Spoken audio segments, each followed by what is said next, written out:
The 1994-95 lockout, the first big labor war. This was the first time the NHL ever actually lost games to a labor dispute, and it was ugly. For years, tension had been simmering. Owners claimed the league was bleeding money. Small market teams said they couldn't compete with big spenders in cities like New York or Toronto. Their solution? A salary cap. A hard limit on what teams could pay players, bringing cost certainty to the league. But the NHLPA wasn't having it. Led by Bob Goodenow, the players' union saw a cap as an existential threat. They argued the league's poor teams were simply mismanaged, that owners were crying poor while franchise values soared. For players, a cap meant limiting their freedom to negotiate fair market value. Negotiations turned toxic quickly. In October 1994, with no deal in sight, owners locked the players out. Training camps never opened. Preseason was canceled outright. Fans were left angry and confused. The lockout dragged on for months, with both sides trading insults in the press. Players accused owners of lying about their books. Owners warned that the league was on the brink of collapse. The league even floated trial balloons about canceling the entire season. And the financial pain was real. NHL gate revenue losses were estimated at $250 million, according to Forbes in 1995. Local economies in NHL cities lost $100 to $150 million. Bars, restaurants, hotels, and arena workers all felt it. Players tried to stay sharp in Europe or barnstormed in charity games to keep the fans engaged. Meanwhile, broadcasters and sponsors threatened to walk away if there was no hockey. Finally, in January 1995, both sides blinked. They hammered out a last-minute deal to save some of the season, but it was a grudging compromise. No league-wide salary cap.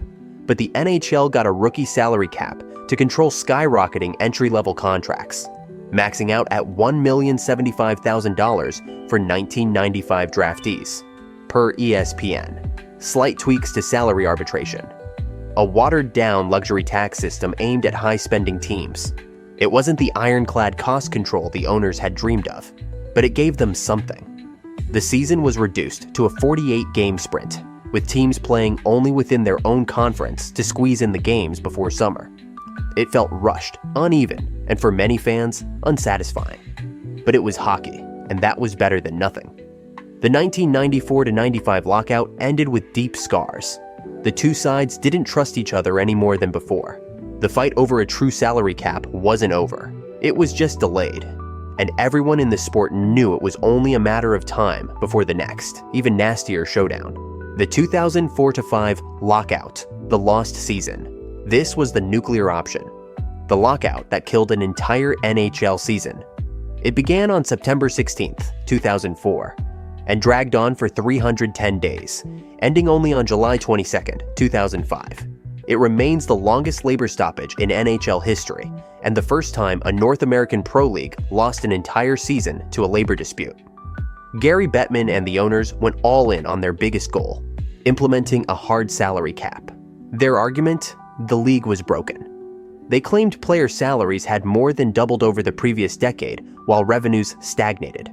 Without cost certainty, they warned, small market teams would collapse, and the league would lose parity entirely. But the NHLPA wasn't buying it. Led by Bob Goodenow, the union argued this was a blatant cash grab. They accused the owners of hiding real financial data and refused to accept a cap that would limit a player earning power. Early in negotiations, the union even offered a 5% salary rollback on existing deals, a good faith gesture. But owners refused anything short of a cap. Negotiations were brutal. Neither side trusted the other. Meetings often devolved into shouting matches and blame games in front of the cameras. The media dubbed it hockey's civil war. As fall turned to winter, the NHL sat dark. Training camps were canceled. Arenas went silent. Players scattered to Europe or the minors to stay sharp. Fans were furious. They flooded call-in shows with rants and held protest rallies, especially in Canada, where the sport is woven into national identity. Toronto even saw organized demonstrations outside the NHL's offices, and the financial pain was staggering. The league lost over $2 billion in combined player salaries and team revenues. Local economies in NHL cities lost an estimated $200 to $300 million in spending.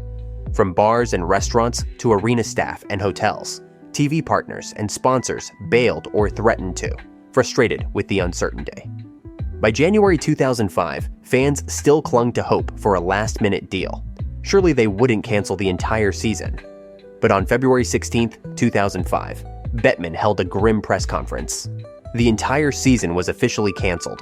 Over 1,230 games gone. The Stanley Cup not awarded for the first time since the Spanish flu in 1919. The fallout was brutal. Editorials called it a black eye for hockey. Newspapers ran tombstones with the NHL's logo. Even die-hard fans questioned their loyalty. When the smoke cleared that summer, they finally reached a deal. And while many called it a win for the owners, it was more nuanced than that. A hard salary cap was implemented for the first time. But crucially, it was linked to league revenues, allowing it to grow as the game did. The cap started around $39 million in 2005-06, but would expand significantly over the next decade, hitting $64.3 million by 2011-12. The players accepted a 24% rollback on all existing contracts. Revenue-sharing mechanisms were introduced to help small market teams stay competitive.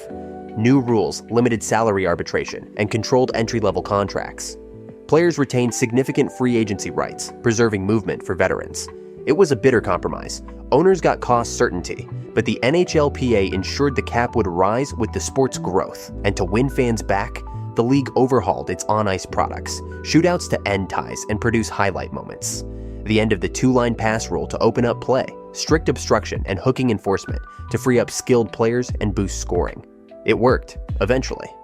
The game got faster, scoring rose, and fans came back, but the lockout left deep scars. It showed owners were willing to lose everything for their demands. It fractured the players' union leadership, and it reminded everyone, fans included, that in hockey, money can trump tradition in a heartbeat. Because in 2004-05, the NHL didn't just lose a season, it lost trust, and rebuilding that would take years. The 2012-13 lockout, the 50-50 fight. You'd think they'd learn, right? Nope. Just 7 years after losing an entire season, the NHL found itself right back at the table. This time, the dispute was about money again. By 2012, the salary cap system created after the 2005 lockout had actually worked. Maybe too well for the owner's taste. Hockey-related revenue, HRR, had exploded. The salary cap had risen from $39 million in 2005 to over $70 million. Players were getting 57% of HRR under the existing deal, and owners felt they were getting squeezed. Their goal? Cut the players' share to 50-50. Owners argued this was fair and sustainable. They pointed to other leagues like the NFL and NBA, which had recently hammered out similar revenue splits. But players felt burned. They'd already accepted a 24% rollback and a hard cap in 2005. Now, the league was asking for more, even as revenues boomed. Negotiations turned into a stare-down. NHL Commissioner Gary Bettman faced off against new NHLPA head Donald Fair, who'd famously led the MLBPA through labor wars in baseball. Fair wasn't going to fold easily. Talks quickly turned hostile. Owners proposed contract term limits, restrictions on front-loaded deals that circumvented the cap, and a longer CBA. Players countered with revenue-sharing models to help weaker teams without cutting their own slice. Meanwhile, the season sat in limbo. The league locked out the players on September 15, 2012. Training camps, gone. Preseason, canceled. One of the most painful casualties was the Winter Classic, scheduled for January 1st, 2013 at Michigan Stadium, the Big House. It was hyped as the NHL's marquee outdoor event, with over 100,000 fans expected. Canceling it wasn't just a financial loss, tens of millions in ticket sales and TV revenue, but a PR disaster. Fans were furious. Many felt betrayed all over again. Cities lost out on local business. Broadcasters had to fill empty slots. Players scattered to Europe or sat waiting. Talks broke down repeatedly. Deadlines came and went. Bettman and Fair traded public barbs, blaming each other for destroying the game.